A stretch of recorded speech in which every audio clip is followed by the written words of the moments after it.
மல்லபுரம் மதுரை மாவட்டம் மல்லபுரம் ஊராட்சி மல்லபுரம் மயிலாடும்பாறை சீரமைப்பு தொடர்பாக மனு கொடுக்க வந்திருக்கோம். இது ஏற்கனவே பலமுறை மனு அளித்தையும் தொடர்ந்து கிடப்புல இருக்கு. 40 ஆண்டு காலமா அந்த மக்கள் கோரிக்கை வச்சுக்கிட்டு இருக்காங்க.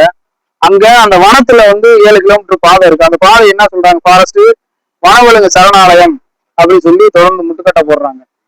இதே வனவிலங்கு சரணாலயம் ஒரு உதாரணத்துக்கு சொல்லுவேன், நம்ம சத்தியமங்கலம் கர்நாடகா வழியில இணைக்கக்கூடிய அந்த சாலை கிட்டத்தட்ட 27 கிலோமீட்டர் வனத்துக்குள்ள போட்டிருக்காங்க. அது மட்டும் இல்லாத பந்திப்பூர் முதுமலை சரணாலயம் கூடலூர் பெங்களூர் இணைக்கக்கூடிய சாலை 14 கிலோமீட்டர் வனத்துக்குள்ள போட்டிருக்காங்க. அங்கெல்லாம் கமர்ஷியல் டாக்ஸ் என்ற சொல்லக்கூடிய வருமான வரி, கோயம்புத்தூர்ல போகக்கூடிய அந்த உற்பத்தி பண்ற பொருட்கள் பூரா அந்த கர்நாடக மாநிலத்துக்கு கொண்டு போய் செல்வனா அரசுக்கு அதிகப்படியான வருமானம் வருதுனால அந்த சாலையை சீரமைக்கிறாங்க. இந்த சாலை விவசாயிகள் ஏழை எளிய மக்கள் பயன்படுத்துறதுனால தொடர்ந்து அந்த முட்டுக்கட்டை போடுறாங்க. நாங்க இந்த சாலைக்காக கிட்டத்தட்ட ஒரு 3 ஆண்டுகளா தொடர்ச்சியா போராடுறோம். தமிழகத்தினுடைய உச்சபட்ச அதிகாரத்துல இருக்க முதலமைச்சர், மாவட்ட கலெக்டர், சப் டிவிஷன் ஆபீசர், அதே மாதிரி சாலை போக்குவரத்தினுடைய உயர் அதிகாரிகள், ஊராட்சியில் தீர்மானம், பல வகையில எல்லாமே செஞ்சு பார்த்து ஒன்றும் நடக்கல. இப்ப ஆட்சி மாதிரி இருக்கு. 50 வருஷமா நடக்காத செய்து எல்லாமே இந்த சாலையும் சீரமைக்கணும். 2 மாவட்டத்துடைய வாழ்வாதாரத்தை உறுதி செய்யக்கூடிய இந்த சாலையை உடனடிய அரசியல் கவனத்தில் கொண்டு சீரமைக்கணும். தார் சாலை அமைக்கிற பிரச்சனை இருந்தா சிமெண்ட் சாலை அமைக்கணும். தார் சாலை அமைச்சோம்னா சாம்பலர் அணைகள் அதுல சிக்கிருன்ற மாதிரி ஒரு கருத்து சொல்றாங்க.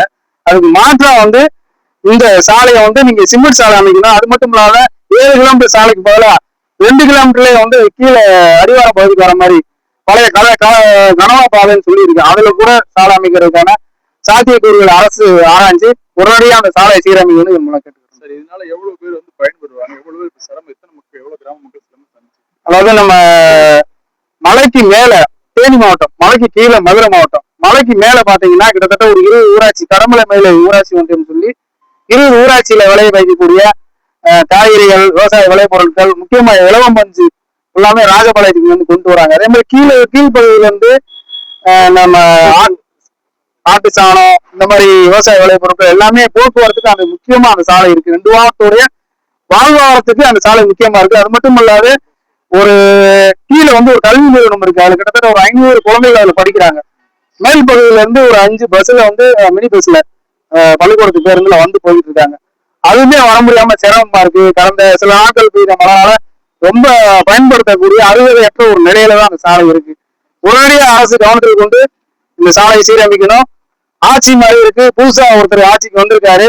விஜய் இது வரைக்கும் செய்யாத விஷயத்தெல்லாம் செஞ்சுட்டு இருக்காரு. இந்த விஷயத்தையும் செய்வாங்கன்னு நம்புறோம். பேர் எந்த ஏரியா? வினோத், கிராம பொதுமக்கள் சார்பாக மல்லபுரத்துல இருந்து